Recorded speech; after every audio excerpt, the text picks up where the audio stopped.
Hi guys, welcome to week 2. This week we are going to start with a quick narrated PowerPoint presentation on patience versus understanding. And then our second PowerPoint this week will be on mistaken behavior, and your third PowerPoint will be the assignment description for your upcoming assignment. All right.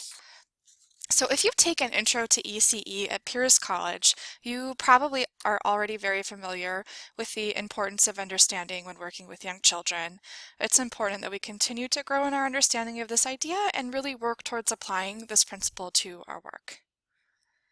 So when we think of patience, we often think of endurance, tolerance, perseverance, forbearance, and sometimes a lack of compliance if we're thinking in terms of young children's behavior.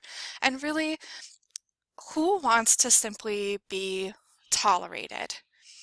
So if we shift our thinking to actually understanding, then we are much more considerate and accepting of behaviors.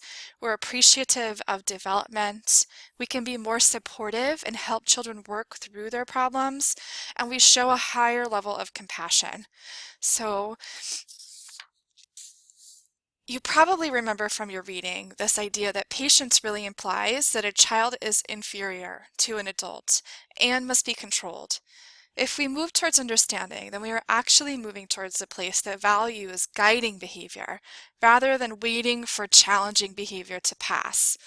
We need to accept that children's behavior is not something that simply needs to be endured, but actually see the teachable moments that arise when children are engaged in mistaken behavior. Children's development needs to be nurtured, not simply tolerated.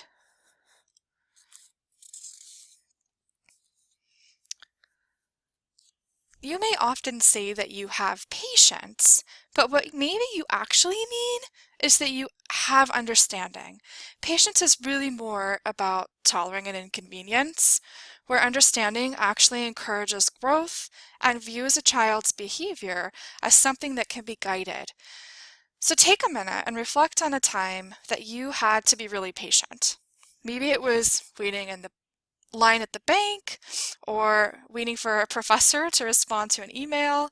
How did you feel? Did you feel annoyed? Did you feel irritated or aggravated? That feeling of being patient was likely more about you and less about the situation. So now think of that same situation, and maybe you actually take the time to understand it. Maybe the woman in front of you in line at the bank is a new customer to the bank and needs a little more time with the teller to really understand banking. Or maybe the professor that you're waiting to respond to you had fallen ill and was not able to get to the computer. Does that change how you might feel about the situation? Would you respond differently? I know that I do. So to have understanding, you have to be able to take the perspective of the other person. You need to be able to set aside your own needs to better understand the needs of another. So if you view children's mistaken behavior as a challenge that is inconveniencing you, then you lose the opportunity of the teachable moment.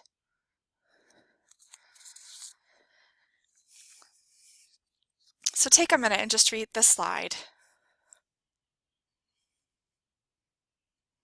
All right. So remember that inexperienced is not the same as inferior. So I think it was Piaget that taught us that children's thinking is not inferior to adult thinking, it's just different. And we need to provide lots of experiences for young children to grow and develop. The same thing is true with their behavior. When we are guiding young children, the moment we view them as inferior is often when we compromise their integrity and our integrity. Children need varied experiences to make sense of their world, and teachers really do serve as models and have the opportunity to provide experiences and interactions that help children become responsible citizens. So think of these two phrases. If I rely on patience, there's a chance of it running out, resulting in inappropriate teacher behaviors. And if I rely on understanding, and this is understanding based on sound developmental theory, it will never run out. So these two phrases really say a lot. Patience can run out. Do you recall a time when your parent or guardian said, "I'm running out of patience"? How did that make you feel as a child? Did you feel rushed or embarrassed or put on the spot?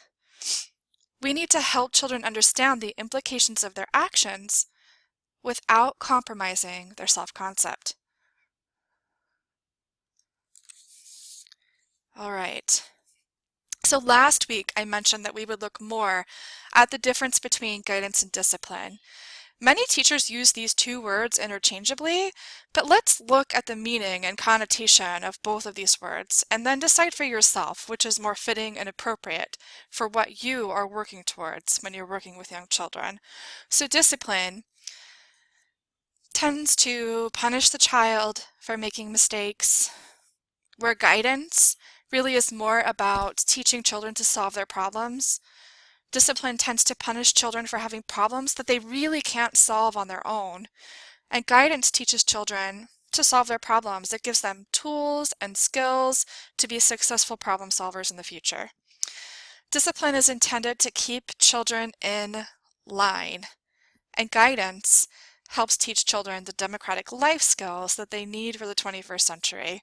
It's one thing to keep children in line and have an orderly classroom, and it's another to actually focus on development. If you are just focused on keeping children in line and having a smoothly run classroom, you're really not focusing on the challenges that come with development, and those challenges are often so important to help children through. All right, we're going to pause here. When we come back, we're going to dig right into the difference between misbehavior and how we view children's behaviors. I'll see you in a bit.